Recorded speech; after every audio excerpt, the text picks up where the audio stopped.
Bienvenidos al canal de John Yatanyer Interviews. Me encuentro con una invitada muy querida que tuve la oportunidad con un colega, Andrés Carvajal, de poder entrevistarla a través de Zoom gracias a la editorial Planeta, Valentina Toro. Valentina, bienvenida. Estás por primera vez en Cúcuta y me siento muy contento de que puedas disfrutar un poco de esta calurosa ciudad. Sí, así es. Primera vez por aquí. Muchas gracias a ti por la recomendación, por haber hecho fuerza para que me trajeran. Yo estoy muy contenta. Sí, entre Andrés y yo estuvimos siempre pendiente al tanto de que cualquier cosa se hiciera de ahí. Mira, por fin. Hay algo en las historias que hemos investigado. Obviamente yo he estado involucrándome un poco y que me parece interesante, y es que es algo muy bueno que yo estoy mirando tus compañeritos Orión, y cuéntame la historia de Monstruo y Orión antes de poder indagar todos tus libros.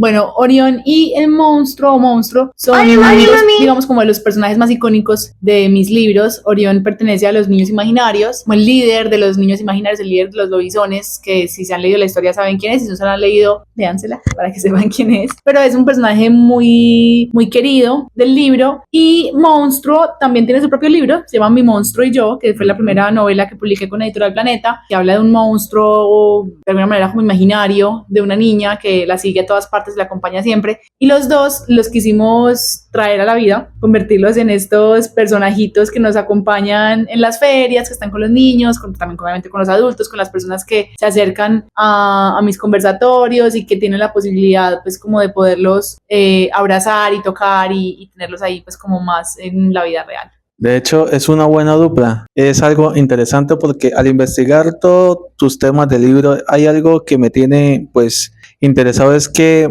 la historia de Tobías y la niña pájaro es algo interesante en la niña que cuestionamos, y dice: como maestra en escritura creativa has logrado vencer sus miedos. Ahora en la niña que hablaba con los pájaros, muchos chicos se sienten con miedo a la duda. Desde su concepto, ¿cómo podemos vencerlo? ¿Es posible que si adoptamos un canario nos apague la luz? Yo siempre, y desde que empecé a escribir, me propuse indagar un poco más en ese concepto, pero siempre he pensado que los miedos no se vencen. Creo que siempre fue una idea que a mí me hizo mucho ruido y que me costaba mucho, porque yo sentía que pasaba y pasaba el tiempo y pasaba el tiempo, y los miedos yo no los vencía, sino que de alguna manera me acostumbraba a ellos. Es un poco como, te voy a poner un ejemplo para no alargar mucho la respuesta, pero yo le tengo fobia a las arañas, les tengo pánico, terror, mal. Yo puedo escribir muchas historias de miedo, pero nunca voy a superar el miedo a una araña. Y me dan mucho miedo.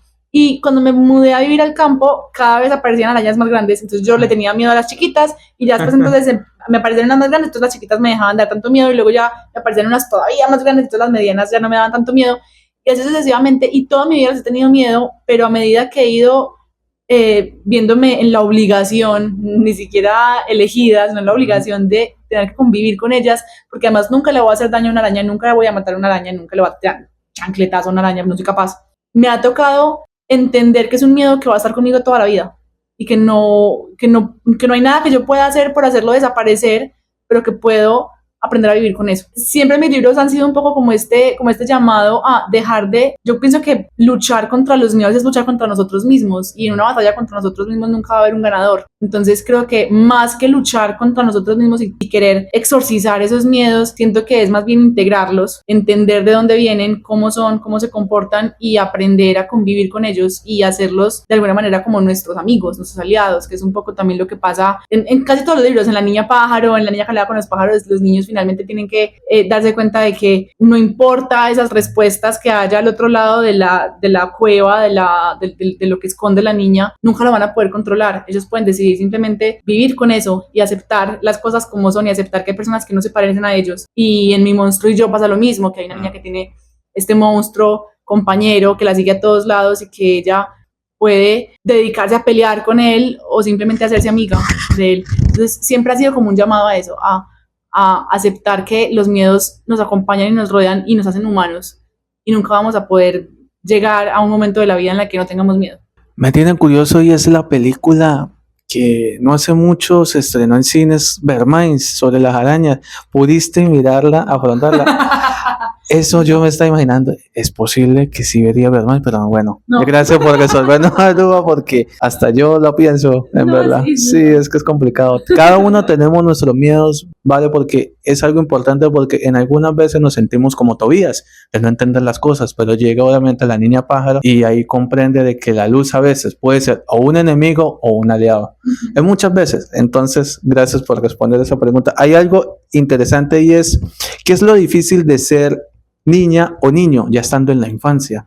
Porque hay algo interesante y es porque muchas personas adultas y como se muestran mi monstruo y yo y los niños imaginarios ven como algo malo los amigos imaginarios. Yo creo que para mí uno de los puntos más complicados de la infancia es precisamente que los monstruos cobran múltiples formas y que los monstruos existen en tanto creemos en ellos. Cuando somos adultos, digamos que estos miedos van aterrizando a cosas un poco más reales que son comprensibles para los otros. Me da miedo la soledad, me da miedo la falta de dinero, me da miedo la falta de trabajo, me da miedo, no sé, cosas con las que otras personas fácilmente se pueden identificar y entendernos. Pero cuando somos niños, esos miedos son muy personales y toman las formas que habitan dentro de nuestras cabezas y la mayoría de las veces se nos desmerita. Constantemente nos dicen como no, eso no existe.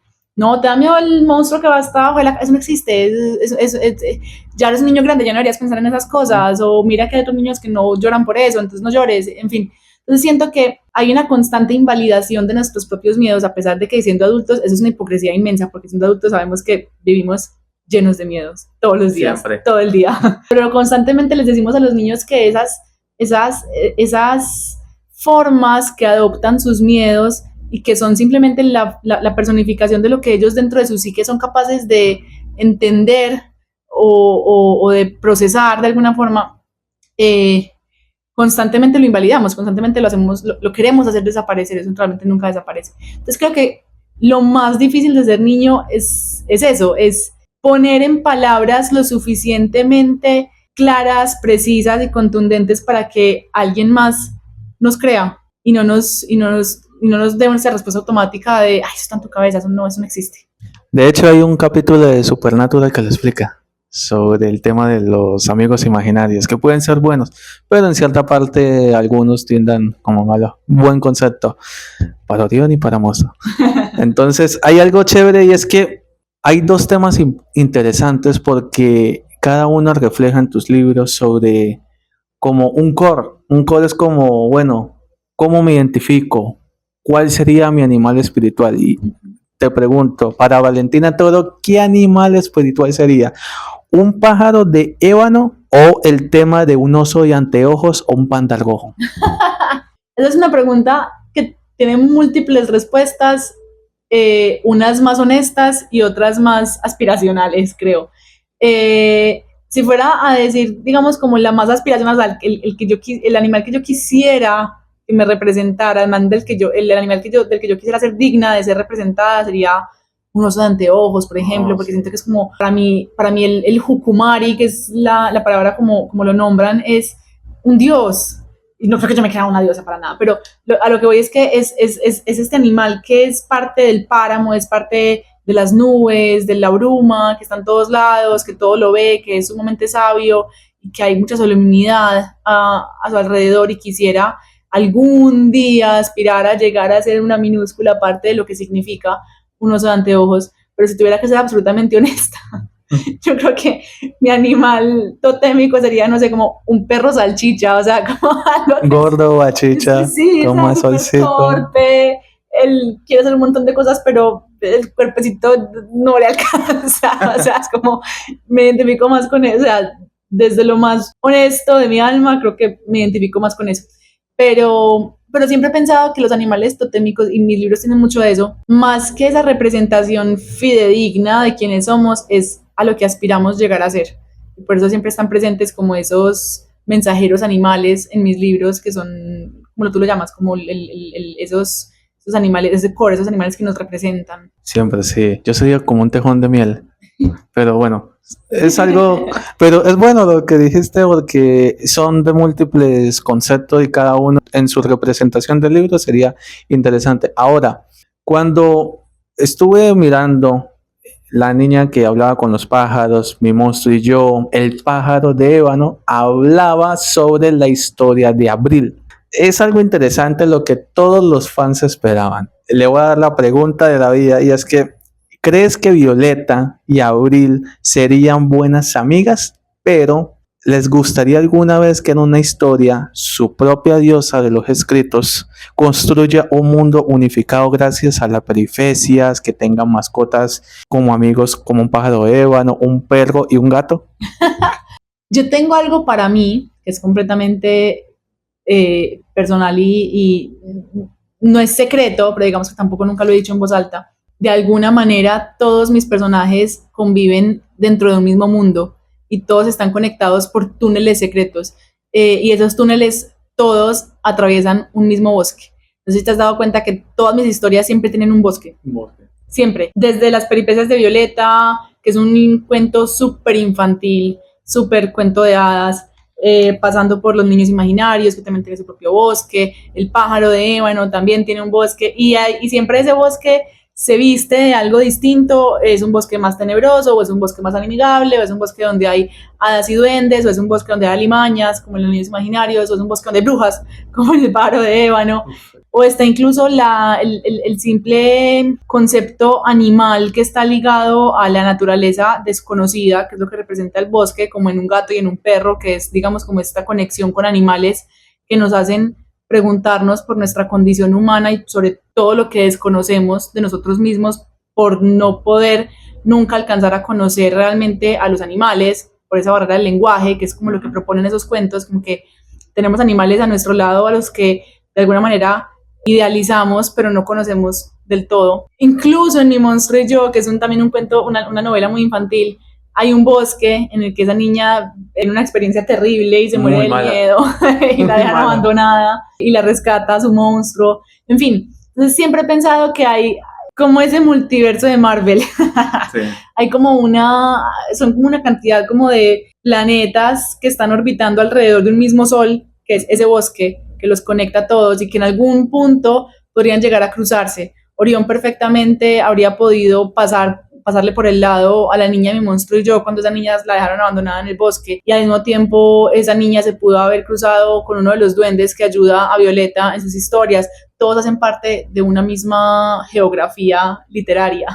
Es un mundo y hay que descubrirlo un poco más, y estás planeando realizar otro libro que sí me gustaría que lo pudieras contar a sus fans sobre qué se viene para Valentina Toro. Este es un super spoiler alert, pero se viene una reedición de uno de los libros que yo más aprecio y que más difícil me ha parecido de todo lo que yo he hecho. Este es quizás el más complicado, en el que más he metido como sudor, sangre y lágrimas escribiendo, que es El pájaro de ébano. Es una novela genuinamente de miedo. Las demás novelas, digamos que tocan los temas del miedo y del horror y del terror, pero desde sus periferias. Este se inserta por completo en el género del terror. Habla de brujas, habla de espantos, habla del miedo que le tenemos a ese desconocido que nos puede, pues a lo desconocido que nos puede tragar y desaparecernos. Y bueno, van a ser 2 años ya haciendo esta reedición, revisando el texto, puliéndolo, poniéndole cosas nuevas, armándolo nuevamente, y pues si todo sale bien, yo creo que tendremos esa edición nueva para abril del próximo año. Qué increíble. Antes de que pudieras de pronto decir saludos para el canal, tus fans, el tema de Un pájaro de ébano está inspirado de pronto alguna vez en Los pájaros de Hitchcock. Está inspirado en varias historias de aves que a mí me parece súper interesante porque tocan como esa parte macabra de las aves, que casi nunca la vemos, porque las aves siempre son como estos emisarios de cosas mágicas y bonitas, y siempre son como la versión virtuosa de la naturaleza, pero muy pocas veces se habla de las aves como malos presagios, como sucede en la película de Hitchcock, que yo recuerdo que cuando la vi siendo muy niña, me perturbó tanto ese sonido constante durante toda la película, que además solamente eres consciente de eso, creo que, no sé, al día siguiente, después de verla, que te queda taladrando ese chillido de los pájaros en la cabeza es muy impresionante, o sea, de verdad se te mete en la cabeza. Entonces yo ya escuchaba un pájaro y sentía era como paranoia, sí. Como que ¿dónde está? Y también en el poema de Edgar Allan Poe, de El Cuervo, de también este emisario del mal presagio, del espanto, en donde de hecho se utiliza la frase de este pájaro de ébano, esa expresión del pájaro de ébano para referirse a una ave negra, la extraigo de ese poema y es que le da el título al libro. Nunca más. ¿Cómo define todo su proceso creativo en una palabra? Caótico. Sí. Le creo, totalmente le creo. Porque es un mundo que apenas uno se adentra, jamás vuelve a salir. Súper increíble.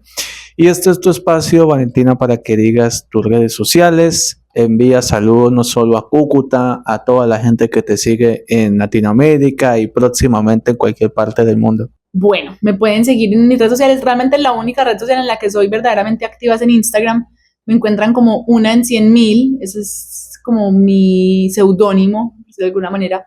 Una en 100.000 en Instagram. Ahí estoy todo el tiempo poniendo noticias, lo que se viene, cosas que estoy haciendo, proyectos en los que estoy trabajando, respondo mensajes. También tengo una página web, unaen100.000.com, y ahí encuentran también información, noticias, encuentran merch, pueden comprar cosas derivadas de los libros o ilustraciones originales o productos hechos con mis ilustraciones. Tengo una tienda virtual ahí. Y bueno, muchísimas gracias. Un saludo muy, muy, muy, muy especial pues a toda la gente de Cúcuta, que estoy de verdad muy contenta de poder visitar por fin esta feria tan bonita a la que siempre había querido venir, y al resto de personas que nos estén viendo desde cualquier lugar del mundo. Qué bueno podernos conectar por aquí. Nuevamente agradecimientos a Editorial Planeta y también a la Fiesta del Libro por darnos la oportunidad. También gracias a Orión y Monstruo. Así que, como decimos, chao y que los duendes no se acerquen.